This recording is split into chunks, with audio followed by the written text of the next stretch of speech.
Bonsoir. Les animaux savent sans aller à l'école quoi manger, comment manger, quand manger.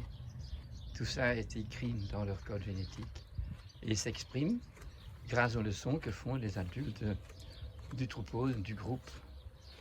C'est extraordinaire et pour nous les humains qui sommes doués de la raison, eh bien nous pouvons copier des animaux ce qui est bon à manger ou ce qui n'est pas bon à manger en les regardant, en les observant, mais ce n'est qu'en observant vraiment les carnassiers loups qui ont comme nous la même fonction physiologique, les mêmes façons de travailler leur système neuro-hormonal et leur système digestif, que nous pouvons bien apprendre et que nous voyons que nos ancêtres ont bien appris.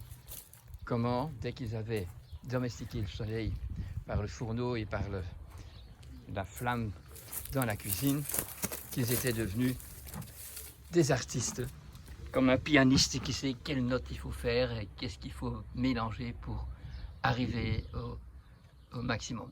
Donc nous observons que notre nourriture se compose de deux possibilités. On mange en dehors des repas, et si on mange un repas, on mange comme si on avait fait la chasse. Et que nous prenions l'intérieur de nos proies, qui sont des lapins, des faisans, des pigeons, etc. Et qui ont donc une grande multiplicité de végétaux et toujours beaucoup d'insectes dans leur ventre.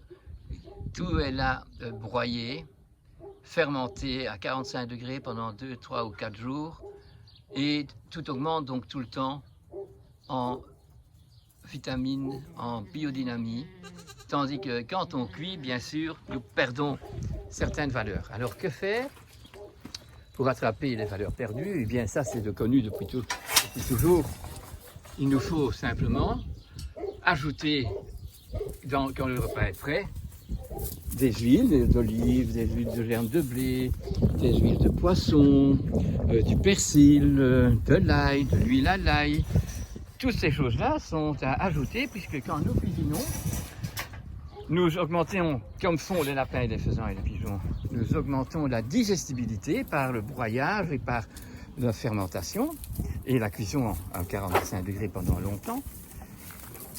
Mais nous, en cuisant, nous augmentons bien sûr cette digestibilité, mais nous perdons pas mal de facteurs biologiques actifs.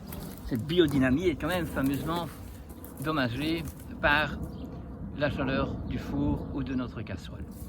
Donc, on a compris que nous pouvons rajouter des choses de ce genre, que de plus, comme nous sommes les originaux de la planète, puisque nous avons décidé en tant que nomades de quand même se sédentariser pour déposer sur terre la spiritualité dont nous sommes des êtres et pour spiritualiser au fait la matière et d'apprendre de ce qu'on voit sur la terre quel est le message que la création a mis dans chacune des herbes, dans chacun des insectes, dans chaque minéraux qu'il y a dans tout. Il y a donc des attributs divins.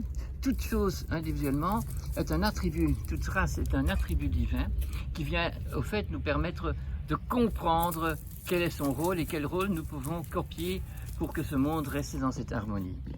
C'est vraiment quelque chose d'extraordinaire que beaucoup de nos ancêtres, encore très peu intellectuels, avaient pris en charge puisqu'ils avaient copié les animaux.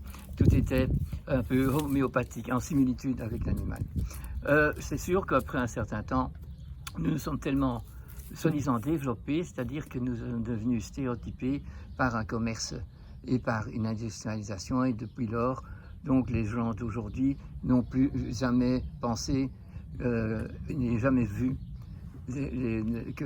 comment devait faire un artisan, puisque déjà tout est industriel et que nos fermes ne sont plus des fermes et des exploitations ou bien de végétaux, ou bien, donc c'est plus une agriculture, mais une agripestifération.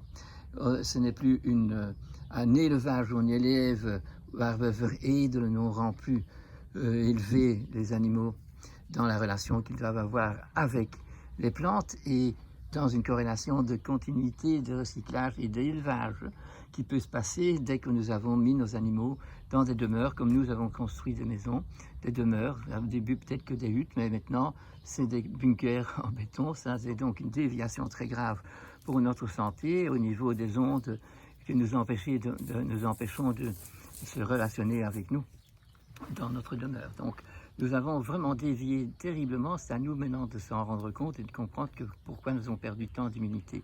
Pas simplement par une erreur dans l'alimentation, mais dans la manière dont nous habitons aujourd'hui. Donc l'aliment, il est le plus diversifié quand il est fait par l'artiste qui ne joue pas au piano mais qui joue au fourneau et qui sait quel ingrédient il doit mélanger, comment il doit faire, et qu'il doit choisir plutôt pour une diversification, une accumulation de beaucoup de choses différentes, comme font les lapins. Ils ne mangent jamais que la verdure de la carotte. Quand ils viennent dans votre potager, ils ont touché à tout. Et ces mélanges donc sont des producteurs de substances qui nous sont nécessaires, mais ces substances sont édifiantes puisqu'elles sont chargées d'une force éthérique, et même quand c'est plutôt et que ça a une relation avec l'animal, il y a toujours même un insecte dans la nourriture de nos bêtes, de nos animaux. Et donc il y a toujours de l'astral également dedans, qui permettent donc à notre corps de se déployer dans le meilleur des meilleurs, puisque ces qualités innées ne peuvent se déployer que si nous donnons à cet organisme les éléments nécessaires et en pleine vitalité. Si nous donnons des produits qui ont été dénaturés, des produits qui sont passés à une haute température, des produits qui ont été pestiférés, eh bien nous mangeons ces éléments-là également, et nous chargeons notre corps de faire des travaux au niveau d'éviter d'aller trop mal avec ces erreurs grandioses que l'humanité a mises sur le marché aujourd'hui.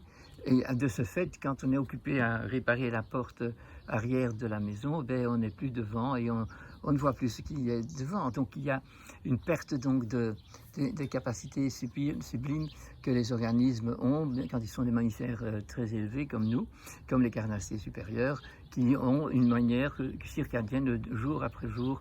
Ils sont recyclés et ils ont augmenté leur qualité de vie, leur observation, puisque l'équilibre est là. L'équilibre est toujours avec le symbole de l'aliment qui a été gardé puisque l'aliment n'a pas été dénaturé, et donc nous augmentons nos qualités. Et nos ancêtres avaient déjà bien remarqué que certains aliments allaient nous rendre flagada et que d'autres aliments allaient nous rendre trop dynamiques, et qu'il fallait trouver l'équilibre entre tout ça.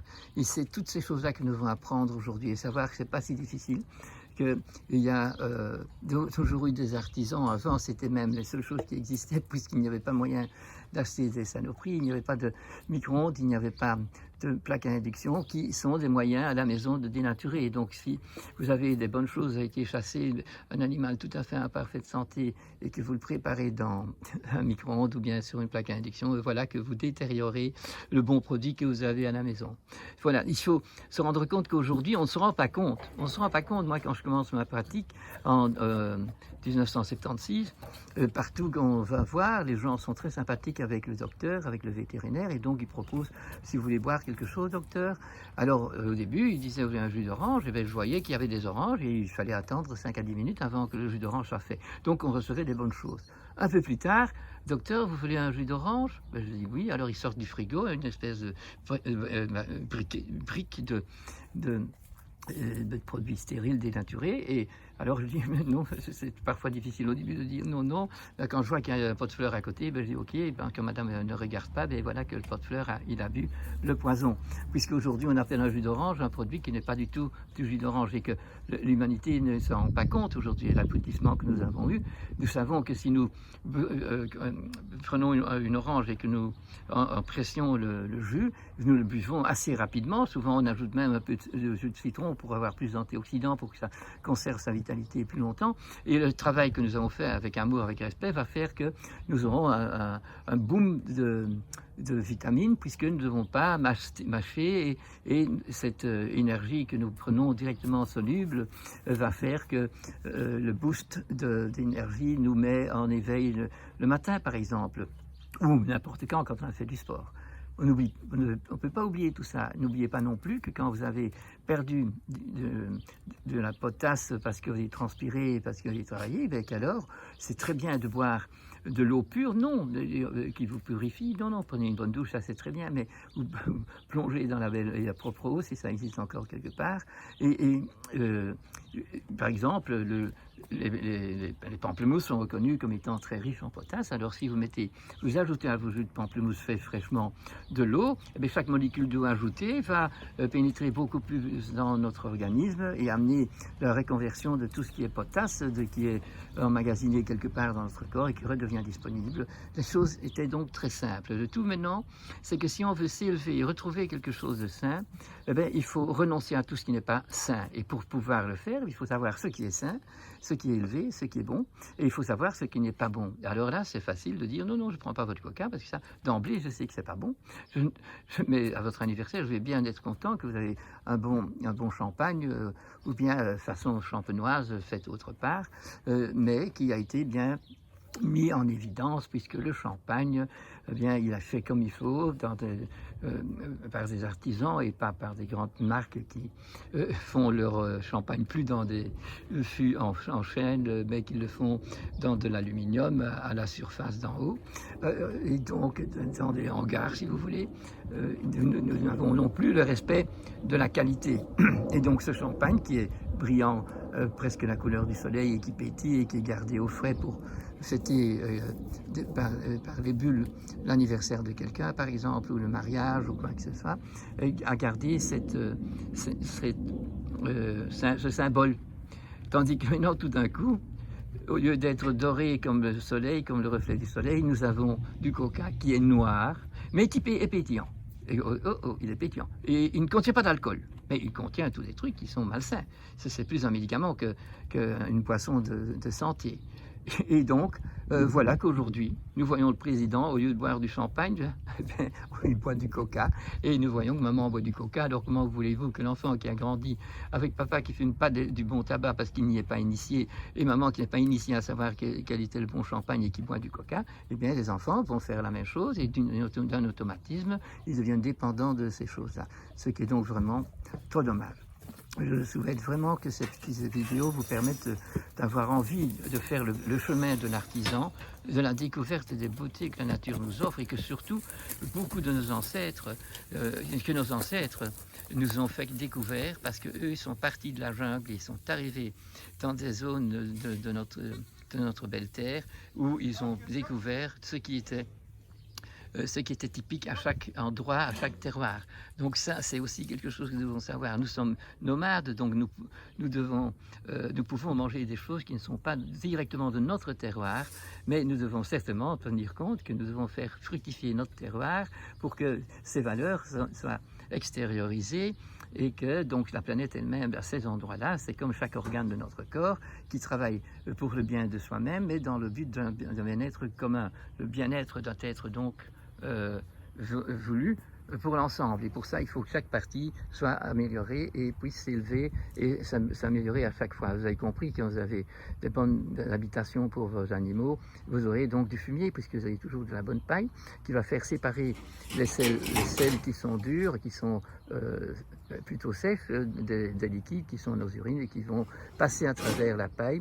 Et comme on n'a pas mis de béton en dessous, il va disparaître, être filtré dans la terre et dans les racines, et ainsi de suite. Le niveau d'eau phréatique ne sera pas atteint de toxines, puisqu'il n'y en a pas en haut. Et le fumier va permettre de l'étaler dans les champs et augmenter la productivité, dans le bon sens du terme, des céréales tout autant que des végétaux.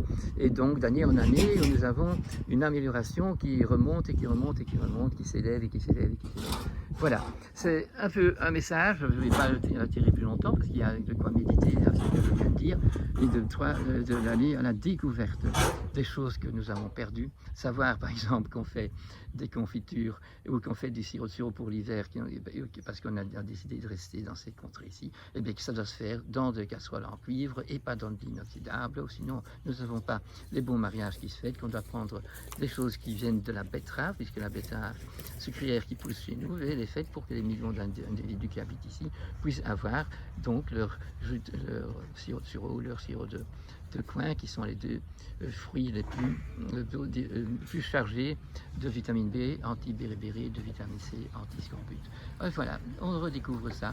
Et moi, j'ai pu me certifier que c'était comme ça en voyant Bruegel et tous les grands peintres qui, quand ils peignaient une séance familiale où la grand-mère faisait les confitures, ben, c'était toujours dans les casseroles en cuivre. Et même quand on fait flamber une crêpe, eh bien, on emploie aussi un ustensile en cuivre parce que la chaleur passe très vite et ça flambe beaucoup plus vite sans avoir passé à une haute température. C'est intéressant de savoir ces choses que les analphabètes savaient, mais que les bêtes alpha que nous sommes aujourd'hui avons tout à fait perdues.